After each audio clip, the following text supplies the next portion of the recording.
ह्याच्यात आणखीन गोष्ट काय होते की घरातल्या जबाबदाऱ्या, इव्हन जो ताण आहे तो सगळ्यात जास्त पुरुषांवरती असतो. मी म्हणत नाही की महिलांना ताण नसतो, त्यांना पुरुषांपेक्षा जास्त असतो, पण त्यांचं स्वरूप वेगळं. मला हे सांगायचं की पुरुषांचा ताण हा आर्थिक, सामाजिक आणि त्याच्यानंतर कौटुंबिक हे सगळं सांभाळत असताना बऱ्याच गोष्टींना त्यांना सांभाळून पुढे जायचं असतं. मग ते ताणाचं जे स्वरूप आहे तर ते वेगळ्या पद्धतीचं आहे.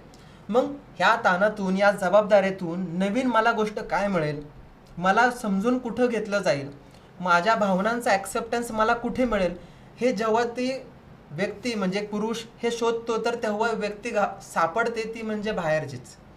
मग ते ऑफिस कल्चर असेल किंवा येण्या जाण्याचा रस्ता असेल, काहीही जिथे रोज त्यांचा संपर्क होतो तिथे ह्या गोष्टी होणं साहजिक आहे. अगेन ह्या सगळ्या गोष्टींचा परिणाम इमोशन्स आणि तुमच्या शरीर संबंधावरती होतोच. त्यामुळे जर ही गोष्ट जर बायको जर सारखी किरकिर करत असेल, बायको सारखी वादिवाद जर घालत असेल, तर त्याला ती नको आहे, तो टाळतो त्या व्यक्तीला. मग ती गोष्ट तो बाहेर शोधतो, जी किरकिर नाही करत, ती रागराग नाही करत. लक्षात घ्या, साधी गोष्ट आहे. ती व्यक्ती मग बाहेर जाते हे नातं तयार करण्यासाठी.